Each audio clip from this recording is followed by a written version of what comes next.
Good evening. My name is Tim Gibbs with Delaware Health Force.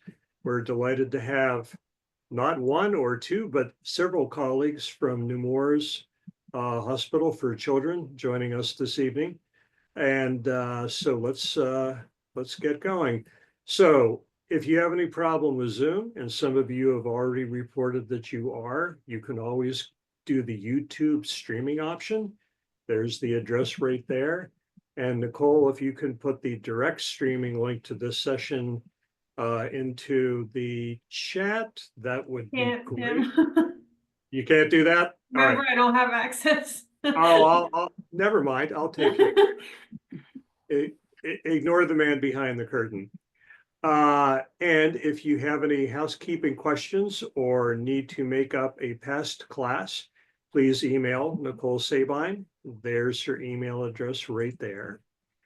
April 7th to the 13th is National Public Health Week. We talked last week about a couple of the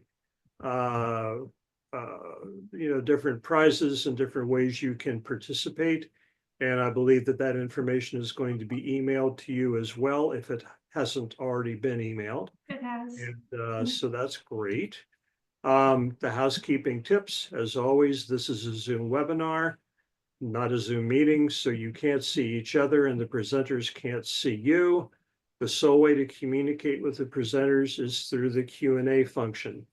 And because we have so many presenters this evening, if you ask a question, please remember the name of the presenter who you want that question to be addressed to. So for instance, for Jackie or for Matt or, so on.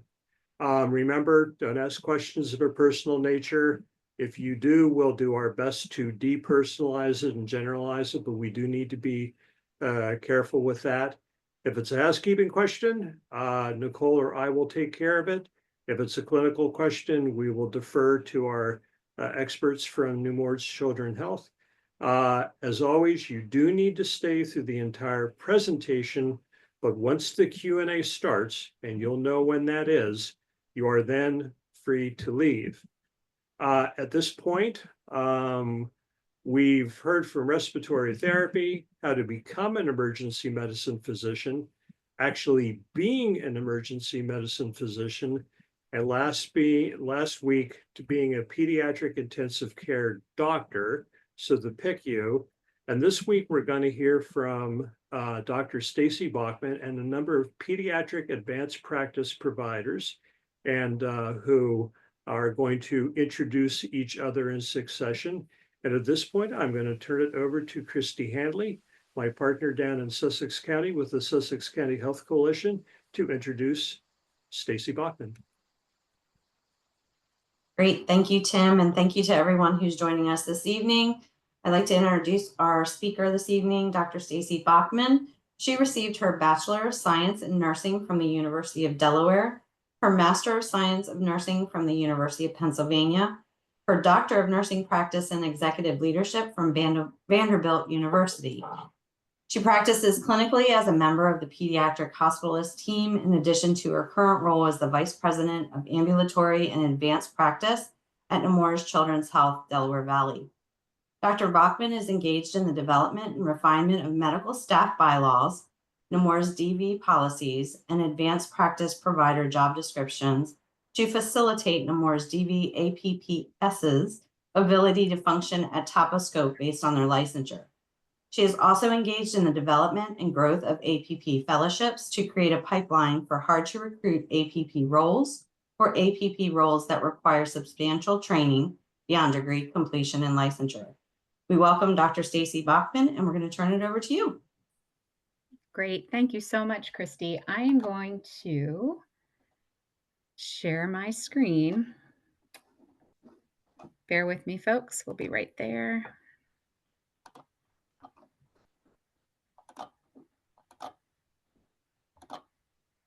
Okay. Can someone give me a verbal? I've lost sight of you, but can someone give me a verbal that you're seeing pediatric APPs? We do not see it. You do not see it. We try. Uh-oh. It's all good. We'll figure it out. Yep. Let me try share screen.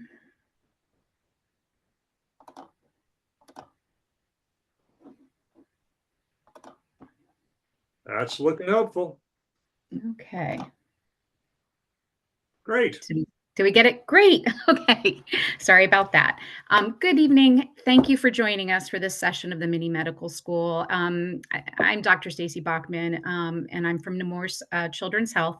You just heard my bio. I am a pediatric nurse practitioner and also an executive leader within our organization, and currently serve as the vice president for ambulatory nursing and advanced practice providers. Our session tonight is discussing what are pediatric APPs, who are we, and what do we do? I'm joined by several of my really esteemed colleagues within our health system. We want to give you an overview of our personal and professional journeys on how we became advanced practice providers and the types of roles that we're fulfilling. We're really grateful for the Delaware Health Force and the Sussex County Health Coalition for the opportunity to provide information on pediatric advanced practice providers and hope that this sparks some interest to learn more about this career path. So this is the list of the speakers that you'll be hearing from today.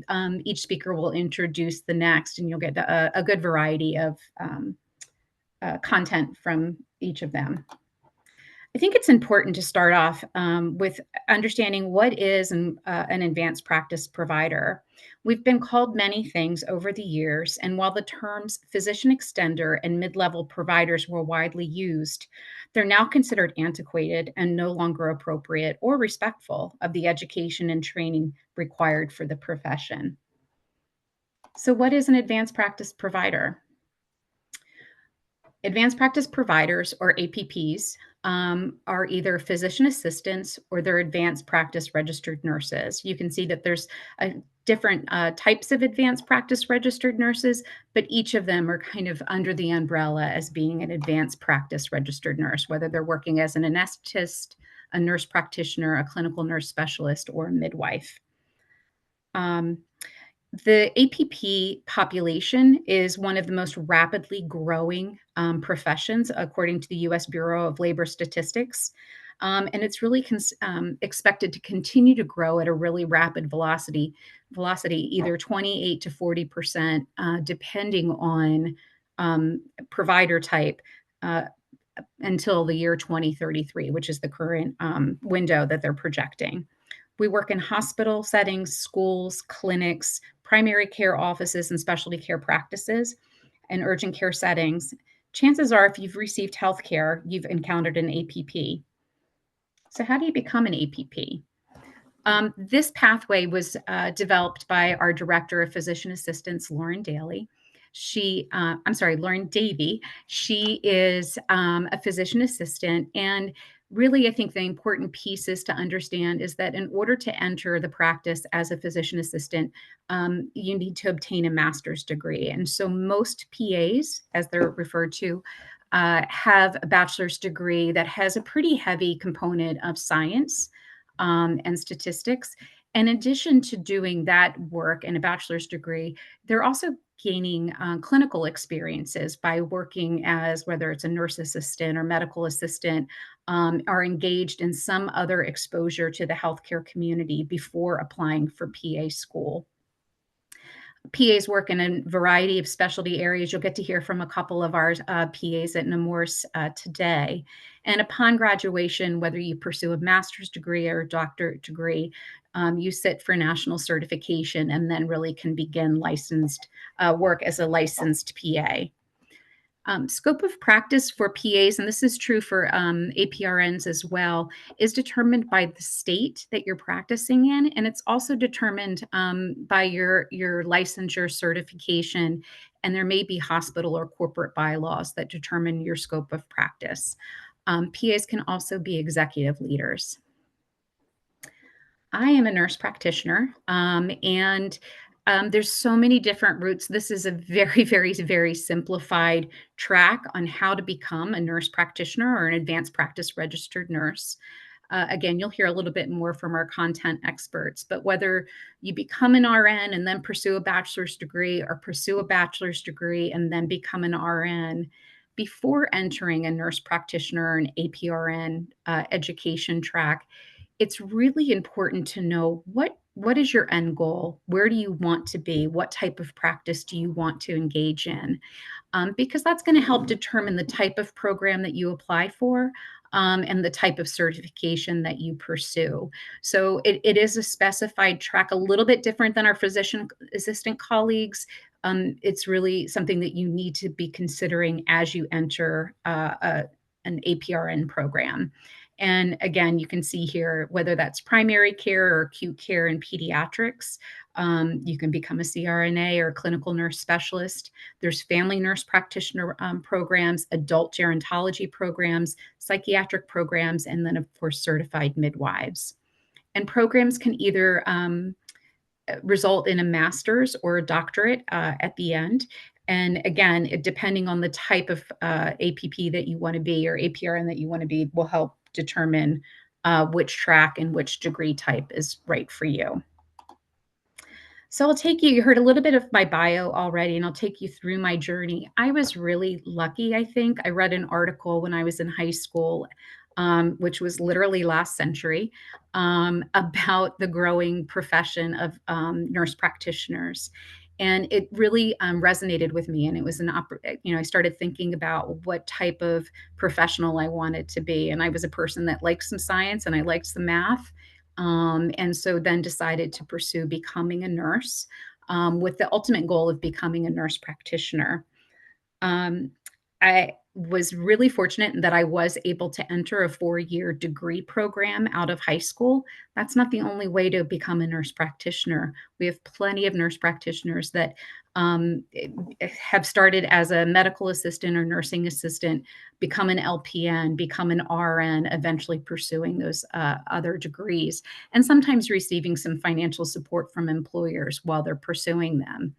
I did work as a nurse's assistant, and I did work as a nurse extern while I was working on my bachelor's degree.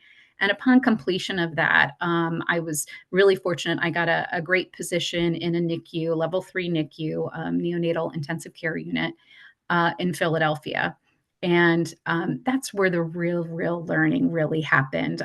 It was where I had a chance to apply all of the didactic learning from my education and apply it firsthand in clinical practice.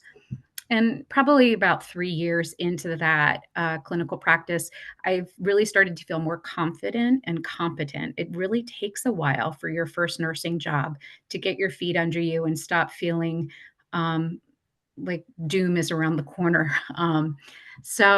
At that point, I started my master's program at University of Penn, and I selected the primary care nurse practitioner track.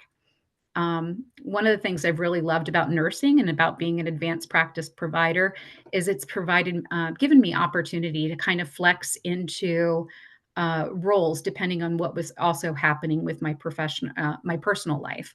So, upon completion from that NP program, I sat for certification and obtained national certification as a primary care nurse practitioner and started my first role.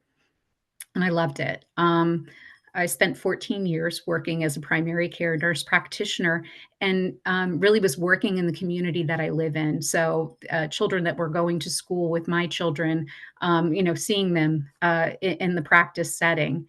And I had not had any intention of leaving that role when I was approached about the hospitalist position that I'm currently in at Nemours. And it was really kind of a cutting edge thing at the time where they were bringing in nurse practitioners to form a team and really function to help with complex patient management in the inpatient setting. And to really make sure that those patients were receiving the care from a continuity perspective. We were integrated within medical teaching teams. And those teams sometimes change on a weekly basis. The attendings may change, the residents have some turnover. And so when we have patients that were admitted for quite some period of time, having someone that knew the whole story, knew the patient well, knew the family, really served our patients well. During my time at Nemours, I made the jump over and left primary care and came to hospitalist medicine. And I was approached about potentially pursuing some leadership opportunities. And my first reaction was, no way. I did not want to be a boss. That had a very negative connotation for me. And really my exposure at Nemours Children's Health and the way that we approach leadership and that our ability to grow team members and address um, what do you want to do with your career? How do you want to grow professionally? Really helped open my eyes to what true leadership looks like. And so I assumed some unofficial and then official leadership tracks and recognized that, okay, my voice was important to be able to help guide advanced practice within the organization, and then decided to pursue an executive leadership degree from Vanderbilt. And that has really opened some doors for me. And I certainly appreciate the opportunity to serve at the executive level while still maintaining clinical practice and engaging in some professional work with local colleges and universities. So that's my snippet for my advanced practice journey. I'm going to hand off to Matt McCoy. He is a nurse practitioner and part of our CRNA team. Nope, it is not advancing. Matt, you're up. All right. Thank you, Stacey. It was very nice. And good evening to everybody's out there. Unfortunately, we can't see you, but I know you're out there somewhere. Just talk a little bit. Stacey did a great introduction about APPs and I think give a little understanding of what a certified registered nurse anesthetist is. And I think the first thing is just trying to say that sometimes anesthetist can be doesn't quite easily roll off the tongue. A short mnemonic is a CRNA. And so if you've had any involvement in surgery or had surgery, you probably had a CRNA stand beside you at one point in time. So a little background about who we are. One of the things that we hear in our community is that CRNAs are sort of the best kept secret in healthcare. We're not well understood, and I don't think a lot of the general public know who we are. But in reality, we one of the oldest APP professions that there are. We've been practicing in the United States for the past 150 years. In fact, it's well documented that a well-established, well-known CRNA was one of the first to provide battlefield anesthesia during the American Civil War. And so that's really where we got our start. Currently, there are about 65,000 CRNAs practicing nationally. And we practice in all 50 states and US territories. We practice in all types of different healthcare settings and in practice settings as well. We work with or without the presence of a physician anesthesiologist in both autonomous states and independent practice states as well. We produce approximately 2,500 new CRNA graduates each year, very highly competitive doctoral programs, and I'll explain that a little bit in the next slide. But even at that number, we're significantly underproducing CRNAs, and we really are failing to meet future demands. And so we need new great nurses, experienced APPs, and educated CRNAs to meet the demand of the future. Again, as I said before, we work in all healthcare settings, and including the front line. So there's many of our CRNA colleagues who serve in the U.S. military as well. And one of the interesting things about the CRNAs is that we are one of the first to be able to directly be reimbursed for our services under Medicare program in 1986. So we were the first advanced practice specialty to be able to claim that. Next slide, Stacey. So a little bit about, how do you become a CRNA? Well, similar to all APPs and PAs, it's a very, it could be a long process, but one that is absolutely rewarding at the end. And so CR preparation requires almost 9 years of post-secondary education or post-high school education. You will need to have a baccalaureate or graduate degree in nursing or another appropriate major with an RN degree.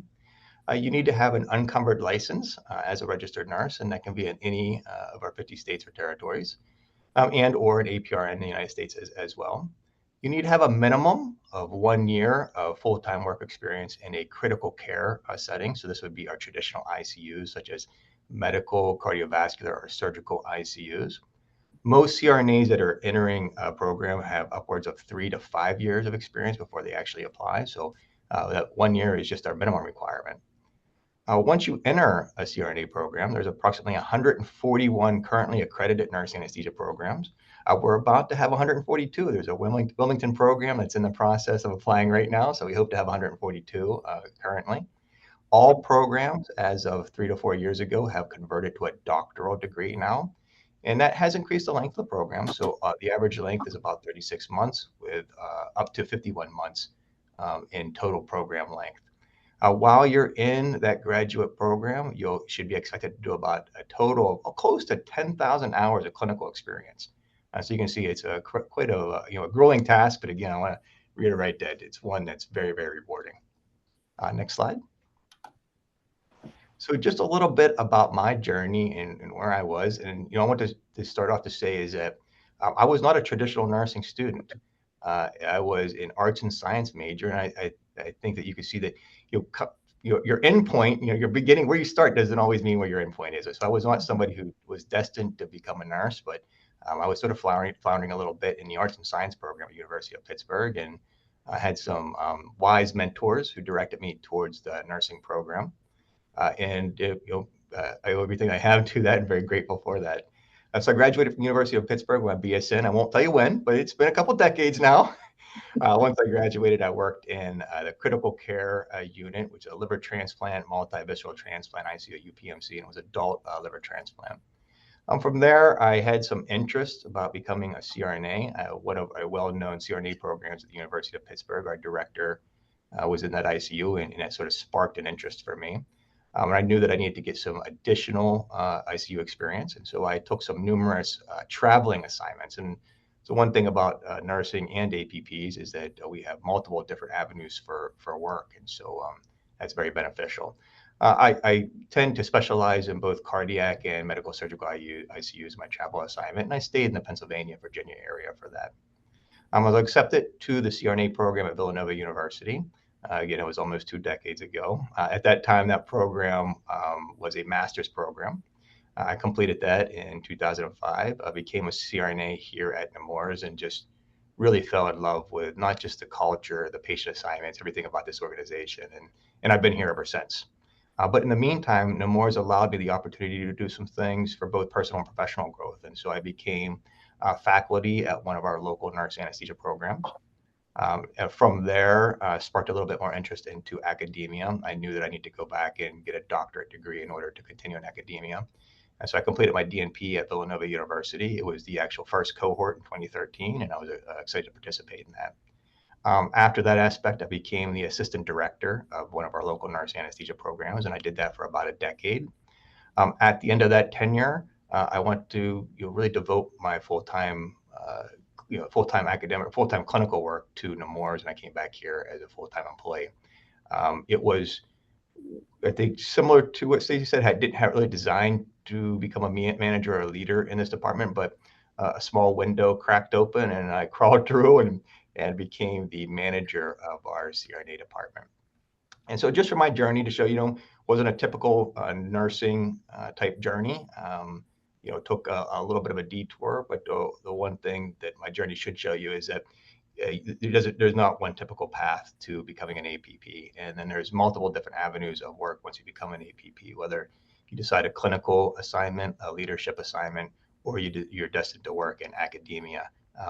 All of those are offered and available. All right, thank you. Great, thanks. Andrea, will you kick us off next? Yeah, so I can't turn off my video, but I am here. It's not YouTube. Good evening, everyone. My name is Andrea Repine. I'm a nurse practitioner at Nemours Children's Health. So I'm going to go I'm going to go over kind of how I got to where I'm at now and then talk a little bit about my role. So I grew up in a family who was very heavily involved in pediatric medicine. My grandfather was a pediatric allergist, and both my grandmother and my mother are pediatric nurses. And so from the gate, I was destined to be a pediatric nurse, and it was what I wanted to do my entire life. And so in 2010, I started with my bachelor's program at LaSalle University, and I graduated in 2014. During my senior year of college, I received a nurse externship at the Children's Hospital of Philadelphia in their emergency department. And working in the emergency department, I absolutely loved emergency medicine. I loved the chaos, the adrenaline. It just definitely fit my personality. But working in the emergency department, specifically in pediatrics, I noticed that a lot of individuals use the emergency department as primary care. And I knew I wanted to pursue my career to become a nurse practitioner, but I really wasn't sure what I wanted to do. And so I figured that, okay, I'm going to go back to school to be an NP in primary care, and I'm going to do my best to educate our pediatric population and their families about, appropriate use of our emergency department and appropriate use of primary care. So I got into my NP program while I was still working in the ED at CHOP, and I realized that, no offense, Stacey, I hated primary care. It just wasn't for me. Mostly because I love education. I love spending time with my patients and families, and I felt in the primary care setting, I just wasn't allotted enough time to provide that adequate education. And so also in my journey of being a nurse, going back to NP school, I became a part of the sexual assault resource team at the Children's Hospital of Philadelphia and ultimately became a forensic nurse in the emergency department. So would see children when they were coming in for sexual assault concerns. And I realized that I loved doing that. Just before finishing my NP program, my family and I had moved down to Delaware, and I switched jobs to start working at Nemours Children's Hospital. I initially started out in the emergency department. However, in the Nemours emergency department, they have a forensic nurse program. And so I was talking with a forensic nurse coordinator about my interest in the line of work. I had the history of working as a sexual assault nurse at CHOP, and I wanted to see if I could maybe split my time as working as an ED nurse and working as a forensic nurse. And as we got talking, I also disclosed that I was in school for my NP. And as soon as I told this information to the coordinator, she was like, "Oh, I know who I'm hooking you up with." And I got connected with the two child abuse pediatricians at Nemours Children's Hospital. From there, I ultimately started working with the child abuse program, and I have been working with them ever since. I'm going to talk a little bit in a minute about kind of my role in the job, but ultimately, as I began working with them, I completed a year-long preceptorship with the two child abuse pediatricians while I was finishing up my NP. And so as soon as I graduated with my NP, it was pretty much I hit the ground running and started working independently as a provider with the care team at Nemours. Next slide, please. So the CARE program, or Children at Risk Evaluation Program, is our child abuse program at Nemours Children's Health. We serve Delaware, but we also serve our surrounding states. We do get a lot of patients from Pennsylvania, New Jersey, Maryland. And ultimately, we are the child abuse team. So we see children whenever there is a child safety concern. So we see a lot of children for physical abuse, sexual abuse. We see a ton of neglect concerns, child torture. We're seeing a huge amount of increase in ingestions among our children. And then we're starting to see a lot of juvenile trafficking. So my role is the outpatient provider. So I see children in the outpatient setting. Either they are coming in as a new concern for child physical abuse, sexual abuse, or neglect, but don't really meet criteria to have a hospital admission or to go to our emergency department. Or I'm seeing them in follow-up. So they were seen in our emergency department, they were admitted to our hospital for a concern, and now they're coming in for a follow-up. Besides providing clinical care to the children and the families that we serve, I also do a ton of other work outside of the clinical care. And we work very closely with our what we call our multidisciplinary team partners, so, or the MDT. And so this is Child Protective Services and law enforcement. So we work very closely together to take care of these children as a whole. And so just to put in perspective when it comes to the world of child abuse, each year there are about over 500,000 children in the United States of America that are involved in child abuse investigation. Over 500,000. In the United States, we have about 300 board certified child abuse pediatricians. We are fortunate enough here in the state of Delaware to have two of those providers, but there is a huge need for child abuse pediatricians. And the beautiful thing about being the nurse practitioner is being able to support the children, the significant amount of children that are in need of care when it comes to child abuse, when there's lacking those child abuse pediatricians. And so right now there's no certification for child abuse pediatricians. There is some talk about looking into that to have a special certification for this. Pretty much at this time, I've been grandfathered into the line of work. I have been doing this since 2018, and I love this tremendously. I love the children and the families that we serve, ultimately because you see the difference that you make in these children's lives. Next slide, please. And so some things that I want to talk about a little about my specific role is that it is very unique because it combines the medical aspect, but you also combine the legal and social aspects for these patients and these families. So I will go to court and testify on behalf of these kids for whatever they might be coming in for. And then you also get to, reassess and include that social dynamic for these families. I provide a significant amount of education to not only medical staff, primary care, but we also provide a significant amount of education to our multidisciplinary team, our families, our patients, and the general public.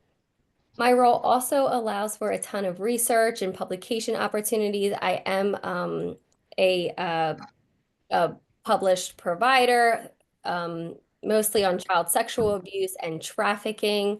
I have 3 publications. And then again, my role is really to help kind of support the lack of child abuse pediatricians that we have to be able to serve the children that we have, and that NPs play a huge role in building resilience in these families and reducing the risk of child maltreatment here in the United States. So I love what I do. It's a very unique position. And if anyone has any questions, I can answer them at the end. Next up, we have Jackie Nguyen. She's one of our physician assistants here at Nemours.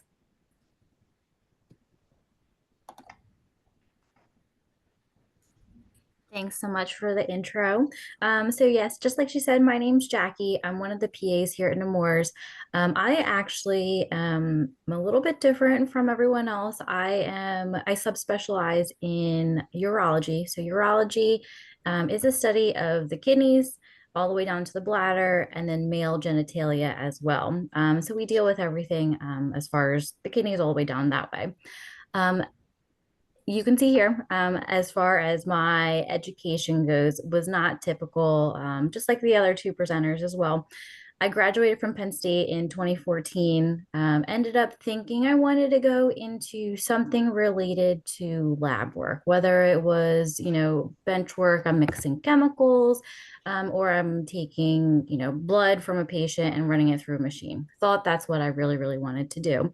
It turns out, I went to go get my master's for that. Actually really hated it because I wasn't interacting with people. I just felt like I was alone in solitude doing my job as far as lab work goes. And then I ended up kind of taking some time off because I couldn't figure out what I really wanted to do. And so during that time off, I ended up at Nemours as a pediatric urology scribe. So I was at the department that I actually currently am right now. And I scribed for a little bit, and scribes, I don't know if you guys know, essentially you go in with the providers and you help kind of write their notes and then you leave. So not a whole ton of patient interaction where I'm actually talking to someone, but I got to see the interactions between the different providers, both APPs as well as our attendings and physicians as well. And I was like, maybe this is something that I could do. But because I had taken so much time off work, I was a little bit concerned about, timelines. If I wanted to go to medical school, I'd probably end up graduating and be 38 or so. And then the other kind of pressure that I had was trying to figure out what I actually wanted to do as far as which specialty to pick. And me being very fickle, I was concerned that I was going to go to medical school, pick some sort of specialty, and then absolutely hate it because I already went down that rabbit hole with lab work as well, and I just didn't want to waste any more time. But following the APPs at Nemours, actually, I got to shadow a couple of them while I was there. I ended up loving the physician assistants. I mean, they were able to see patients just like the other APPs, the NPs, as well as our doctors, able to perform procedures, able to assist in the operating room. And then one of our APPs here at Nemours actually was like, why don't you, look into becoming a PA because you want to do all these things. And if there was ever a question later on, down the line after I graduated, I could jump ship, meaning I could go from one, specialty to another specialty without having to go back to school and go through, everything that our doctors have to go through to be able to jump specialties. So went to PA school and graduated in 2020. And then afterwards, I started in adult orthopedics. Didn't really like adults. I just feel like I relate better with pediatric patients than adults, unfortunately. And then ended up coming back this way to Nemours, and I've been at Nemours for about 2.5 years. And can you, next slide, Stacey? Sure. And so as a PA that I've learned, as a PA, things that I've learned. So number one, why did I pick this? So kind of rewinding and going a little bit back. One of my concerns when I was trying to decide what I wanted to do was really the timeline for me. So as a PA and going to PA school, just like you saw Stacey put up in that little flow chart, and as one of my colleagues will talk about later on, is the duration of schooling. So you get a bachelor's, you go to school to become a PA, and schools range from, I think it's like about 2 years to a little over 2 years or so. And that includes both didactic, meaning you're sitting in the classroom doing classroom work, and then going on rotations where you actually get to go and hang out at different locations and see what you like and you don't like, and putting what you learn in school and applying that to real life. And so for me, timeline just fit a little bit better as far as becoming a PA. The other thing, as you can see, is, like I said, jumping ship if I wanted to. So I started in adult orthopedics and then ended up jumping into pediatric urology, and obviously love it. Probably going to stay here forever. I found my little niche as far as, specialties go. The other thing that I really love is the continuity of care. So I work in both the outpatient setting, the inpatient setting, and then I also get to first assist in the operating room. So I get to see patients come in with an issue. I can sign them up and then go and operate with the attending in the operating room. And then I see them afterwards. So I see them from beginning all the way to the end, which is really satisfying for me to be able to follow them along their progress and then kind of give them a high five at the end and be like, you finally made it. See you later. Congratulations. And then the last thing, as far as becoming a PA and what's important to me and some other of the providers, are educational opportunities. So just like this, being able to go out and tell everyone and share our experiences and helping other students and colleagues, trying to find that path and help them kind of along the way so they can figure out what they want to do in the future. Next slide. So as a PA, you can do a lot of different things. I've already touched upon a couple of these. So first off, seeing patients, whether they're in the outpatient or inpatient setting. You can operate on people. You can perform procedures in any kind of setting as long as your hospital and your state laws allow it.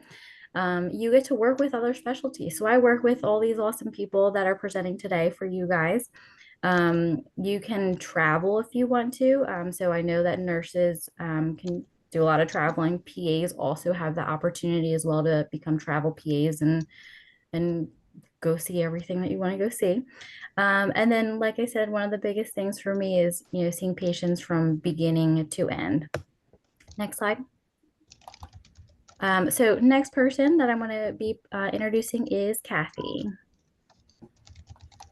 Thank you, Jackie. I'm like this is so cool to hear what all my colleagues do because It's amazing, never right? get to do this. And it's funny how many of us have similar but different pathways. So I'm going to talk a little bit about my journey and then tell you some specifics about what I do. So I grew up in a family of educators. My dad was a principal and then a superintendent, and my mom was a teacher. And I really wanted to be a physical therapist. So I did not go their route at first. I was the first one in my family to be interested in healthcare. And so when I was in high school, I figured I'm going to get some experience like working with people. And I started as a certified nursing assistant. I worked in a nursing home because I thought there was going to be a lot of similarities with physical therapy and learning a lot about body mechanics and things. And I started working at college also. So I was working in a nursing home. I worked at a college. And in my program of study, I got about 3 years in, which is when you have to make a big decision about physical therapy, whether you're going to continue on for your master's or not. And I realized I really didn't like it as much as I thought I did. So I very quickly in my third year had to pivot because this wasn't what I wanted to do. And I looked at my dad and he's like, you've worked as a nursing assistant. Why don't you become a nurse? And I was like, but I don't know if I want to work with older people. Like, it's kind of not my thing. I wasn't really very excited about that. And he goes, Kathy, there's seriously so many types of nursing. Like, you don't have to work in a nursing home. And so a lot of my classes crossed over. I looked into working with some nurses and talked to them. And I said, I think this is the route I'm going to go. So I finished my bachelor's degree at the University of Delaware in nursing. And in my last year of that, I landed a job with a nursing externship at Nemours. And so I worked on a pediatric medical surgical floor and absolutely loved it.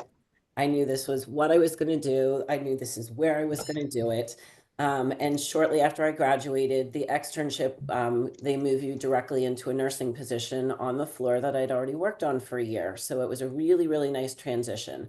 And so I did medical surgical, which is basically everything in nursing at that level. So I saw a little bit of everything on a GI floor and a respiratory floor. And after about 5 years, I kind of got this itch. I was like, I feel like, I've led codes, I've done all kinds of cool stuff on this floor. I know what I'm doing, and I want to do the next step.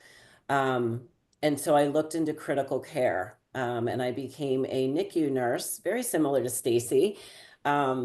And I actually did that for about 17 years total.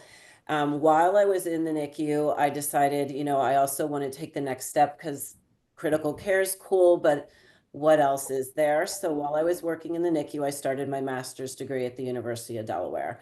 And I chose to go primary care and really develop that relationship that you have from the birth of a baby all the way through to age 21. I really like seeing all that stuff.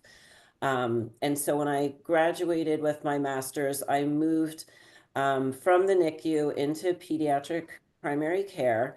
And I worked in private practice for a little bit. I was at Nemours. I kind of did a little bit of everything because when I first graduated, there were not a lot of nursing positions out there. I'm not going to tell you how old I am, but I was one of the very early nurse practitioners. And during that time also, while working, I was clinical faculty, so I was teaching. I guess it's in my blood to still teach because my parents were thrilled when I said, I think I'm going to pick up some teaching stuff. And I worked a little bit at the University of Delaware teaching, and I also very much enjoy teaching. I love talking to students. After I had been in private practice for a little bit, I worked at Christiana Care. And this is where it really kind of sparked the next stage in my nursing interest and career. I was one of two nurse practitioners there in pediatrics. So we were very small, and they kind of just let us do everything, which was cool. So we started an apnea program. We started the neonatal abstinence program, so babies that are drug addicted and are transitioning. So we started that program, and I also got to be a coordinator of what they called special studies. So kids that were in oncology and needed to have things done at Christiana, so they'd come from Nemours over to Christiana and needed a pediatric person to help them with care. So I helped coordinate those. And I also helped start up a NICU surgery program, which was really awesome. I got to work with my buddies from Nemours. I could go into the OR and assist with surgery. I could take care of the babies after surgery in the NICU, which was always my favorite spot to be as a regular nurse. I did a lot of education, which again, having that education in my blood, I got to teach. And I'd also get to see some of these families before they would go into the OR and really do a lot of prepping for them, what they were going to see, what they were going to do, and what we had to do afterwards. I had always loved working for Nemours, and there was an opportunity to come back to Nemours full time. So I did take that position, and I came back and worked primary care at Nemours for a while. And then very similar to Stacey, I had an opportunity to become a leader, which was not something I thought I wanted to do either. So listening to Stacey say that, I was like, oh, good, I'm not the only one. I forgot to put in here, but when I had started in my very first medical surgical job at Nemours, I worked for about a year as an assistant nurse manager, and I was only 25. And in hindsight, I was like, that might not have been the best move. I didn't feel like I had enough oomph behind me to be a leader. I didn't really have good mentors at the time. And I'll be the first to say I probably wasn't very good at it at that point. I still had a lot to learn. And so when this next opportunity many years later came up, I was like, oh, I'm not sure. Like, I think I want to do it, but I don't know if I'm really good at it. And I applied and I got it. And apparently I'm doing okay. And I really love this part. So I've been the manager for a while there. I had an opportunity, this all kind of goes together. So I know it's jumbled, but this is kind of how my life went. I would start one thing and find something else and be like, yeah, that's really interesting. So an opportunity came up. They were looking for a medical director for our school-based health centers that were going to be growing. And as the primary care manager, I was already overseeing all of the nurse practitioners in primary care. So this was a group of about, at the time, it was only 12 nurse practitioners. It's now almost 30. But we are all the primary care nurse practitioners in Delaware and Pennsylvania. And I said, well, what are you going to staff these school-based health centers with? And one of the ideas was nurse practitioners.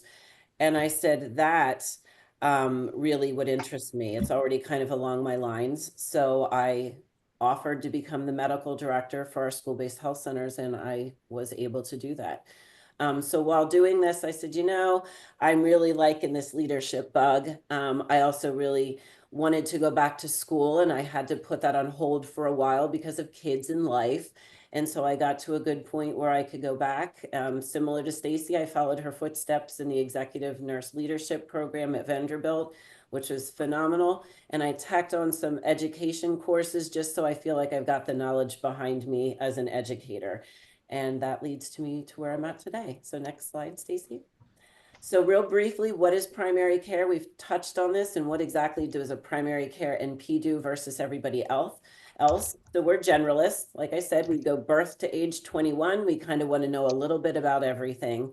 And we're really your first contact point. So when you think of going to your office, your regular doctor's office, there's also nurse practitioners there. We talk to you about your health, your wellness. We're the person that you see every year, probably until you're 21. We promote how to take care of yourself, how to manage things if you do have a disease or an illness. And we really, as a nurse practitioner, do a lot of education about how to take care of yourself. We're also kind of the organizer. So if you are somebody, let's say, diabetic as a child, we'll help you get the specialist you need and then make sure everything's getting done within that whole system. And there is a difference between being a primary care NP and an acute care. And that really just has to do with the degree of acuity or the illness of our patients. So again, think of primary care as kind of your generalist, and your acute care is more of the in-hospital and maybe specialty. And I listed a whole bunch of the things there that primary care does.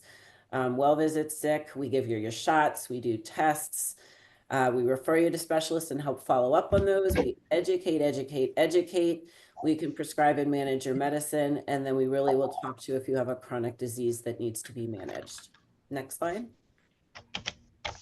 And so school-based health, what is that part? This is my newest love.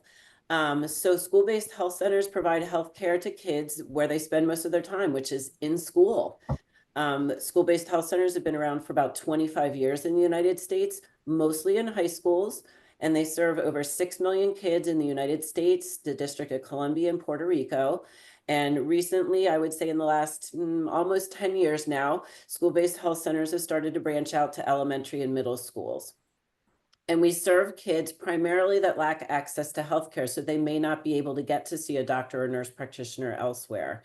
They often don't have health insurance, and they can have other things that make it difficult for them to get to healthcare services. So we offer things like a primary care provider would. We also can provide mental health. Dental care can be given in some school-based health centers, and vision care can also be given. Those are probably the 4 biggest things that you'll see in the United States. And a school-based health center really is a partnership between the school, the community, and then a health network like Nemours. So we do not replace the primary care in this state. We work with them. Next slide, Stacey. So the more specifically, we have 17 centers now that I lead. These are the 3 districts we're in: Seaford, Colonial, and Christina. And I gave you the breakdown of how many schools we have there. So we've got a lot of the elementary schools, a middle school, 2 intermediates, which have their grades 1 through 6. And our newest one is 2 early childhood centers. So those are the littles, the pre-Ks and the kindergartners. So I absolutely love that we can do all of these. And we provide physical and mental health services. We also coordinate care. We do mental health screens, so everyone gets a depression screen. We look at those social needs and help provide avenues for those. And then our behavioral health therapists will provide therapy and counseling if you're a member of our school-based health. And our newest thing that we just opened last week is our 2 chill rooms, which are really cool. I'm going to show you a picture in a second, but these, yep, there it is. Thanks, Stacey. So these are rooms designed like if you're having a moment at school and you need a place to go chill and talk to somebody to de-escalate those feelings and all the stuff that you're having. This is a space that we've created in the schools. Where you can go and talk to a behavioral health educator that will kind of get you through your moment. The average time in a chill room is about 12 minutes. And then you've got yourself back together and reorganized, and you can head back to class. So we have 2 of these chill rooms now in 2 of our schools, which are really exciting. And you can see they're so pretty. Awesome. So I think next we have Diane Travelos. Thank you. Hi, everyone. I think we could all use one of those chill rooms up in the NICU these days. So a little bit about me. I am a neonatal nurse practitioner at Nemours. I was in a high school medical careers club in a different century, like everyone else has been mentioning. And we took a tour as part of that club down to Children's Hospital of Philadelphia.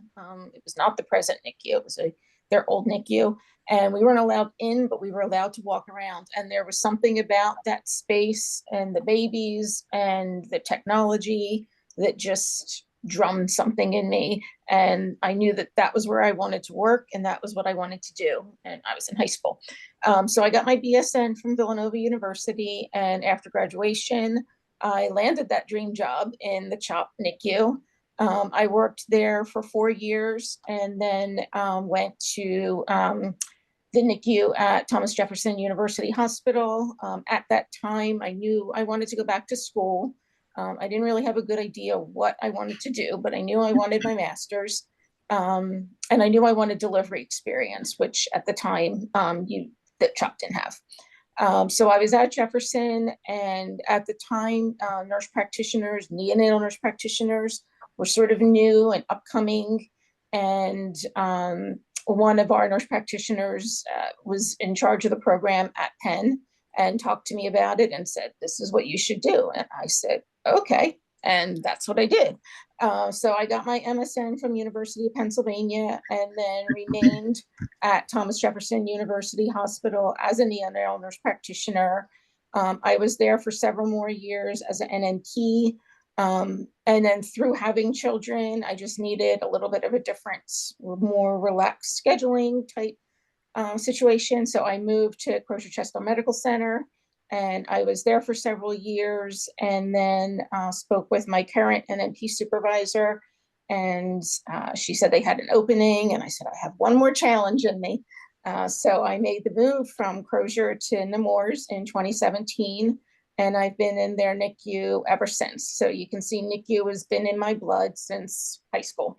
It's all I've ever done, and it was really all I ever wanted to do. Next slide, please. You're there. Oh, not on my screen. Am I? Oh, okay, there we go. So what is, just took a little longer on my screen. So what is a neonatal nurse practitioner? First and foremost, I am an RN, and I've been an RN for a very long time. All neonatal nurse practitioners, before being accepted into their program, need to have had several years of experience, usually at least 3, in a level 3 NICU. And I can talk a little bit about what those levels mean in a minute. You need either a master's degree or a DNP in an accredited neonatal nurse practitioner program. There's didactic classes that are involved in that, and you also get clinical hours that are required, depending on the program, between 750 and 1,000 clinical hours. It can be done in as short as a year. I don't know anyone who does that. Most people do it part-time over about 2 or 3 years. So it is possible to do it part-time, although some of those classes do need to be taken at the same time. You train on emergency management of sick newborns at delivery and through their NICU experience. There are a number of clinical procedures like endotracheal intubations, placing umbilical catheters in the blood vessels and umbilical cords, spinal taps, things like that that are required for the care of the newborns. And again, some have, and some NNPs have a doctorate degree, and it's just, we always mention that that is different than a medical degree. They are doctors, but not medical doctors. There is a certification exam that we need to take specific to being a neonatal nurse practitioner.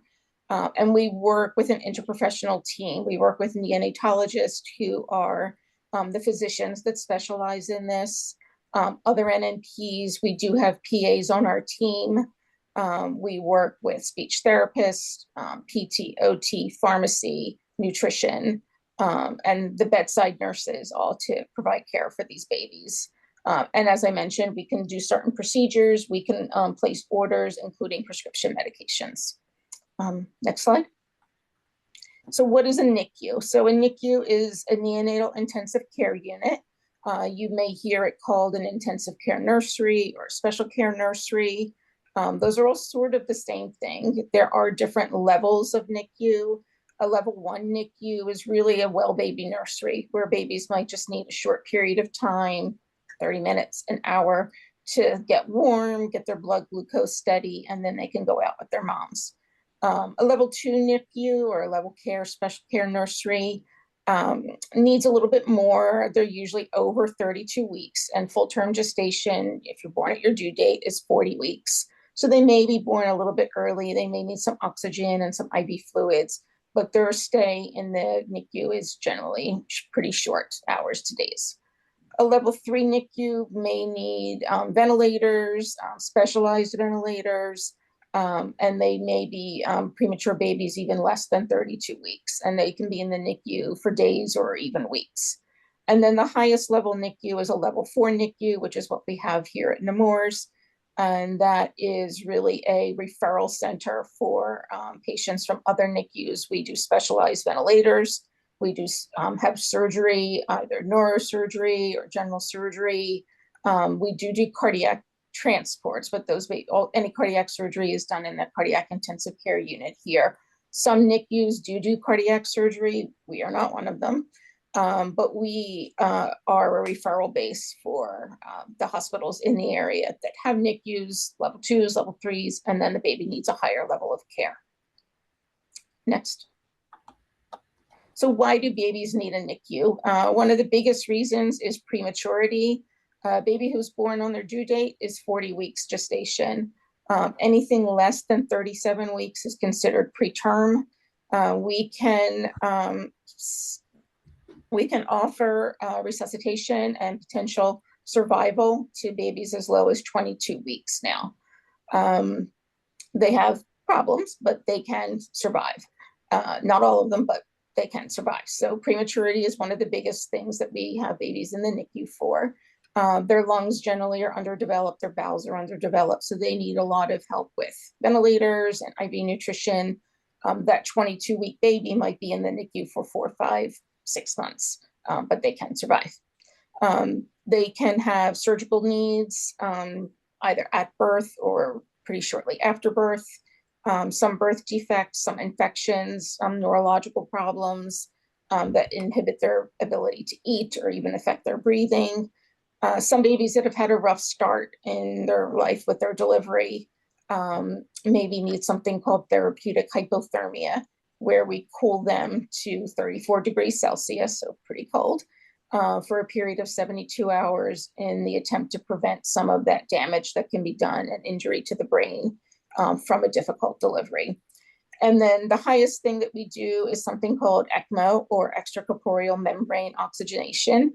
And that is for babies whose lungs are very sick and are really just failing, and they're in respiratory failure and they cannot sustain themselves even on a ventilator. So this is a form of heart-lung bypass that we do for babies for a period of days or a few weeks in the attempt to give their lungs time to heal and give them a chance. Next, please. So what is a typical day?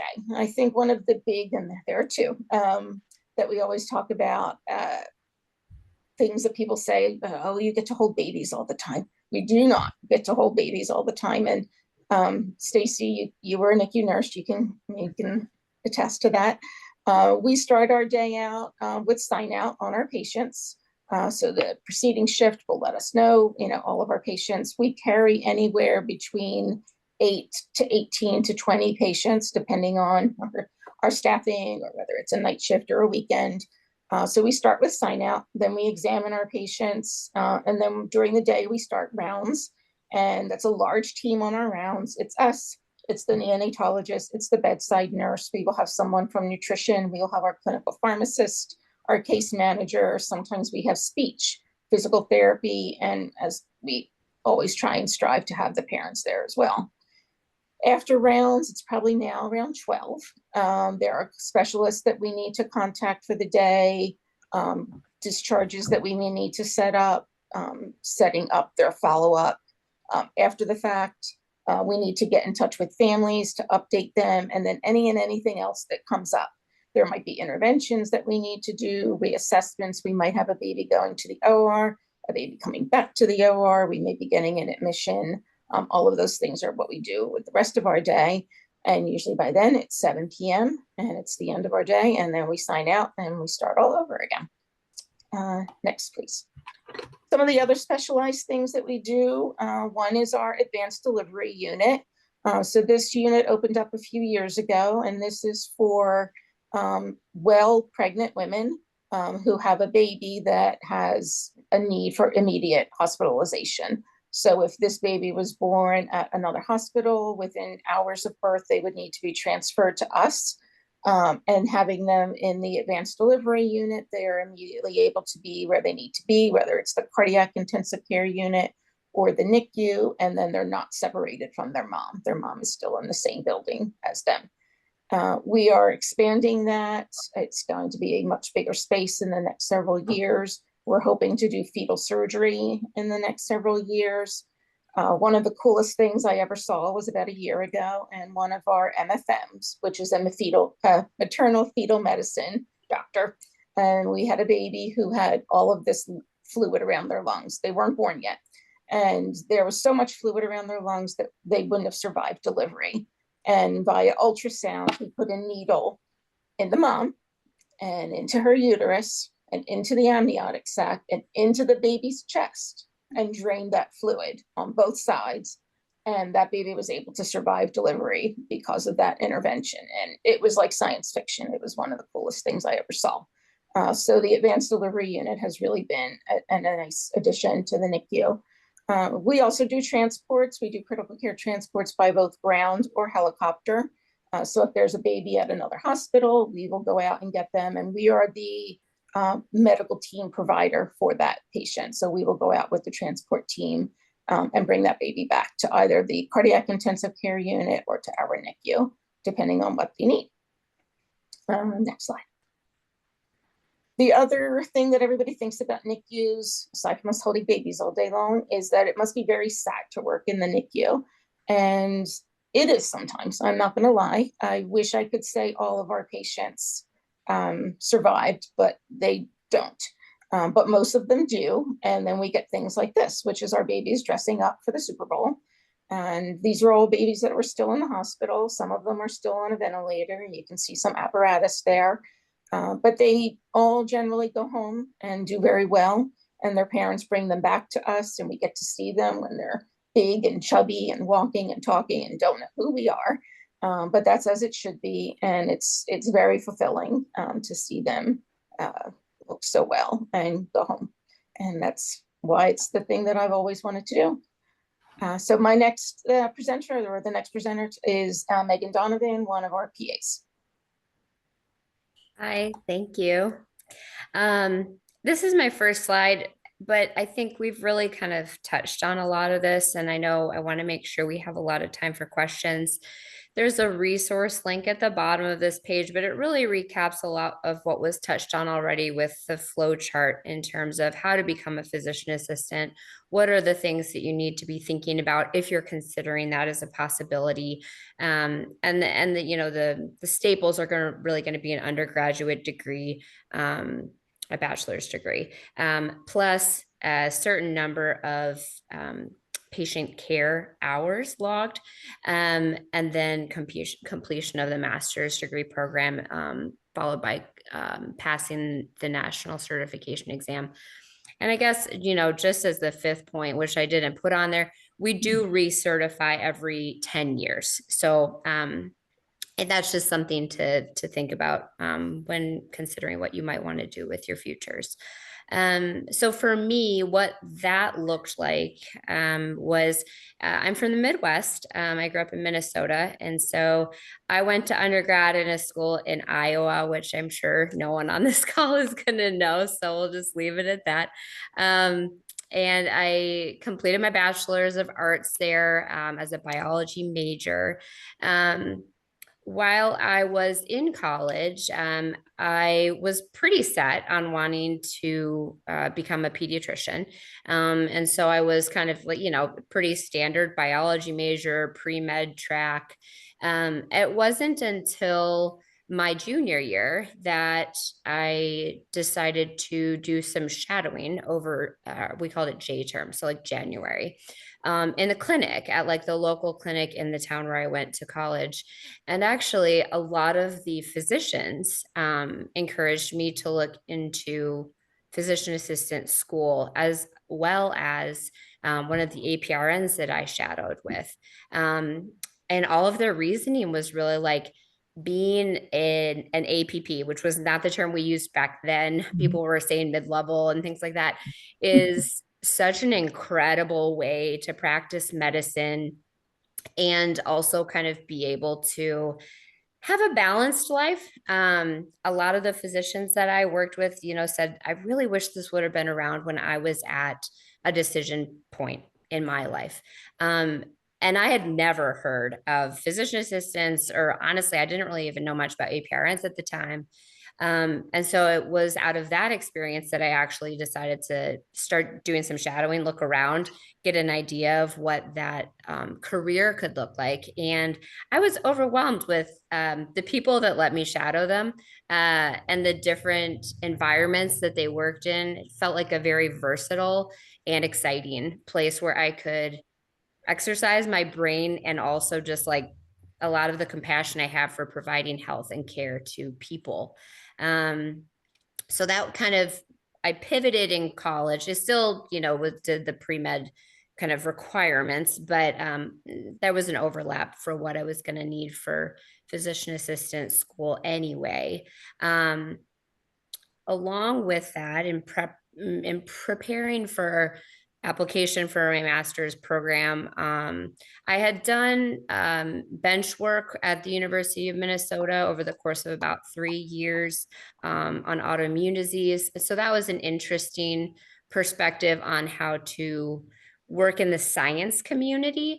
It certainly left me longing for, I think, a little bit more of the application with patients and interacting with them. And so in terms of my patient care hours, I did a ton of volunteering, just all sorts of different things. And then I had the privilege of working with handicapped kids as a camp counselor for them.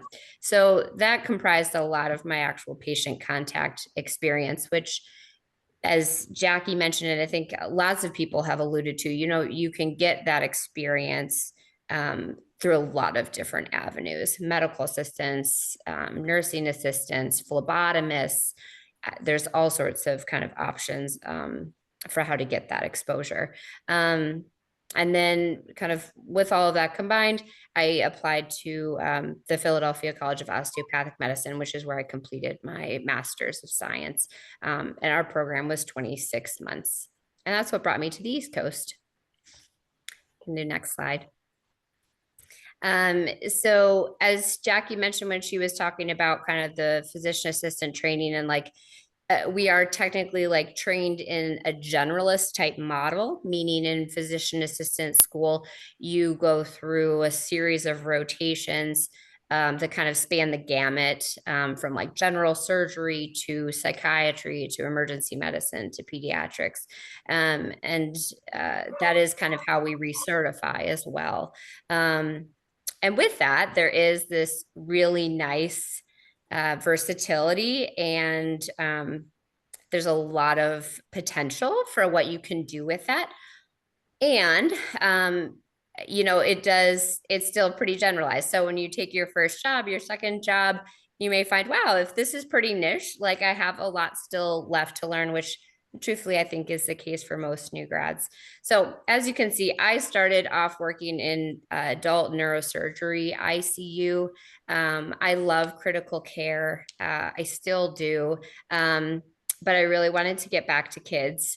And so with the critical care background, I pivoted to work in Ped CT ICU, which was very rewarding and fulfilling. And I got to work with pediatrics and their parents.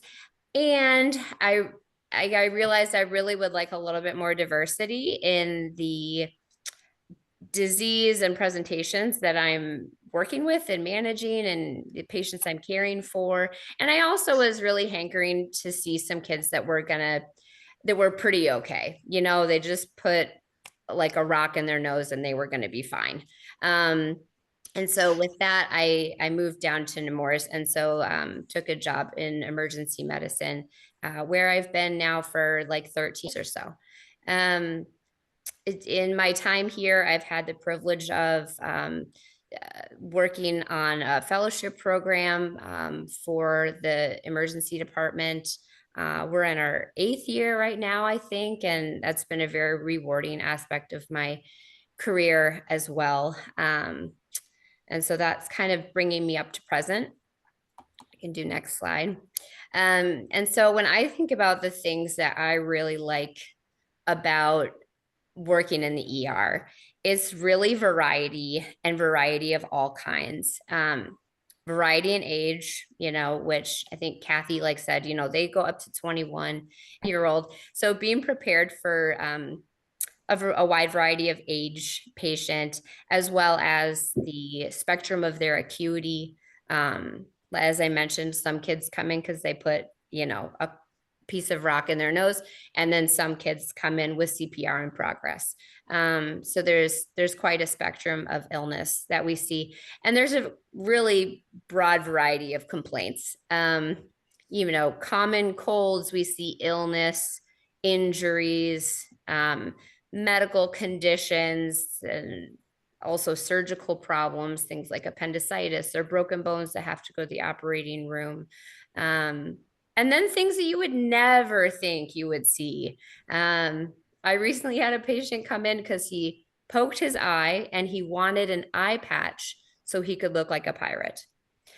So there's just all sorts of things that you see over a career, over a month, over a single day at my job. And that's something that I really enjoy. And I think the last thing I would say about working in the ER and also about being a PA is that it's really a team sport. Working in the ED, you are dependent on all of your coworkers to deliver care for all of the children. And that's something that I really appreciate and enjoy working with my colleagues of all different trainings. So I put this in if anybody wants to scan it. I just felt fancy because I made a QR code appear on the screen and figured out how to embed the link. So I think that's it for me.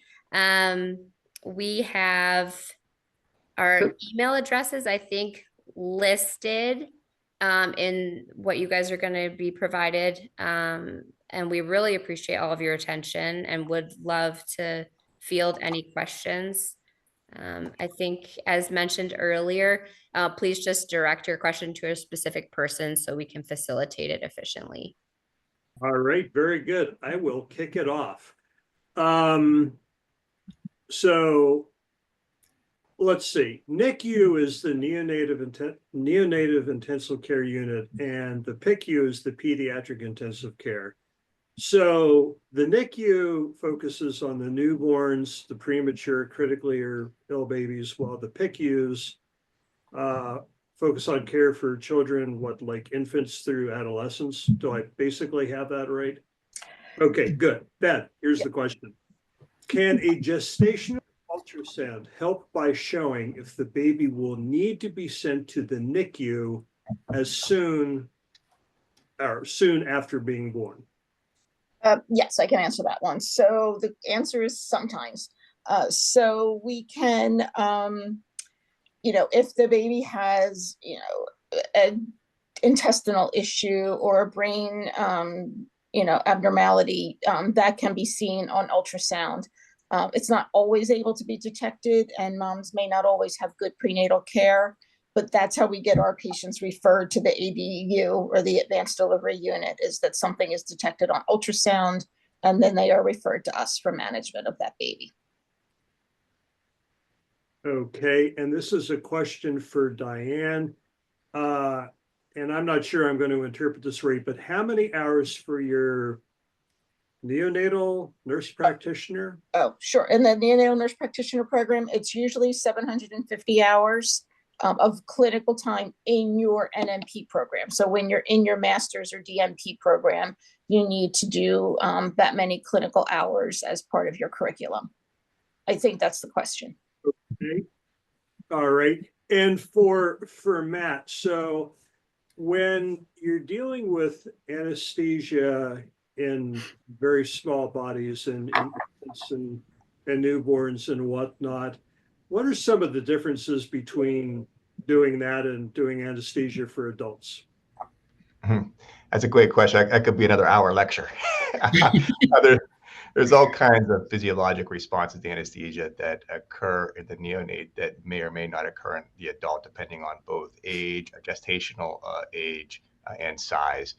Some of the big ones that we're most concerned about is things such as brown fat metabolism in a neonate. So the way they produce heat and energy are slightly different than adults.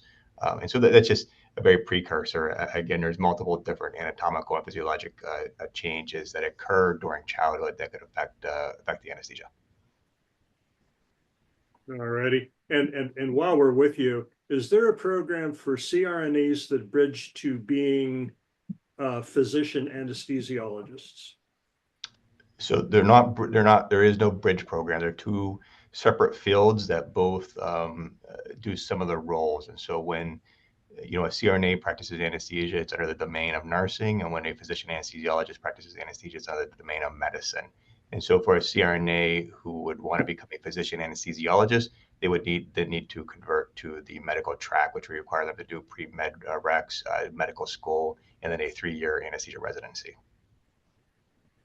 Right, so it's not a smooth transition, it's a big jump. Mhm. Okay, and here's a great question that it could be to any of you.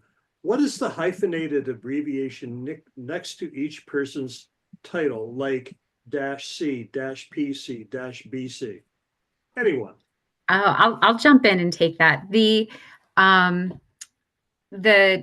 So what you typically see first after the name is the license or the degree. So whether it's someone has a master's or a doctorate degree, and then at the end is the certification. So my certification is CPNP-PC. So it's Certified Pediatric Nurse Practitioner Primary Care.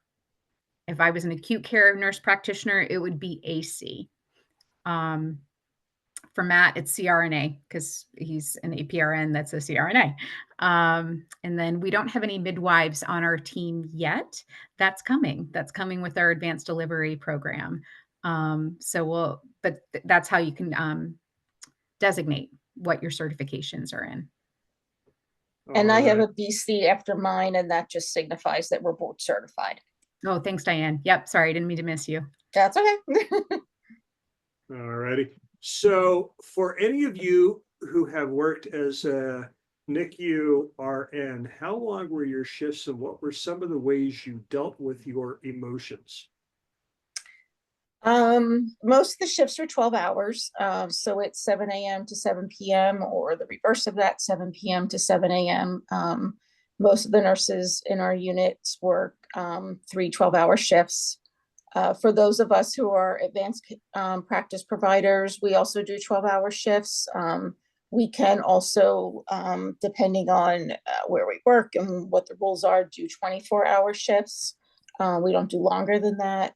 And we are trying to get away from the 24-hour shifts because they are so long. Staff nurses do pretty much limited to 12-hour shifts.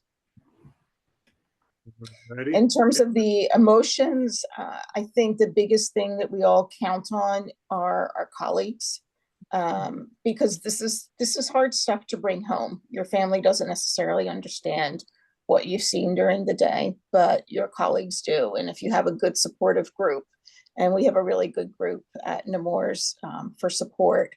A collection of the nurses started something called a Code Lavender. And we have a room similar to that. I don't remember what you called that quiet room, the chill room. So we have a room similar to that with some aromatherapy in it and, the Calm app and just a period of where, if you need to decompress a little bit, that we have that opportunity for each other. And I'm just going to tag on to that real quick because I do teach a lot of students at the undergraduate level too. And one of the things I will tell my students is don't be afraid to show some emotion. Parents actually appreciate it. It shows that you were equally attached to their child and you cared about them. Now we maintain professionalism. We're not going to lose it completely at the bedside, but some tears and I'm really sorry for your loss and this is horrible or however you feel about it. Like parents actually do appreciate hearing that the nurse or the PA or whomever cared about their child that much. I've actually had parents tell me like it was very human that you did that. Right. So I know a lot about Nemours. It's actually where I started my own career way back in the 1970s. And the question is, do doctors and nurses still learn about new pediatric diseases in case of a newborn, children who develop it? I know the answer to this, but I'd love to hear from one of you. So the question is, do we still learn about new things? Correct. All the time. I think the only absolute I can say about working in pediatric healthcare is that when you think you've seen it all, the next new thing will roll through the door. And just you constantly remain open to learning and teaching. And we do that across our interprofessional teams. Each team member brings value or a different perspective, and whether it's a new disease state or a new way of treating thing, we're constantly evolving. So each day brings a different opportunity. Great. And I would add to that, that Nemours has one of the best continuing medical education programs, not just for Nemours colleagues, but for all colleagues across the country. A lot of things happen right here in Wilmington. Some of them happen down in Jacksonville, but I think a majority of them through the Office of Continuing Medical Education are open, broadly to anyone who wants to attend. For Dr. Rapine, how do you deal with seeing the children that come in with horrific abuse stories? And do you ever have to take a step back from that? Yeah, so thanks for asking your question. Obviously, a lot of the cases, children that I'm seeing is very difficult. But at the end, while it can be extremely challenging, we are a very small team here at the hospital. And so we work very closely together. We debrief together. We talk about situations. And it still can be hard. There are definitely cases that will stick with me for life.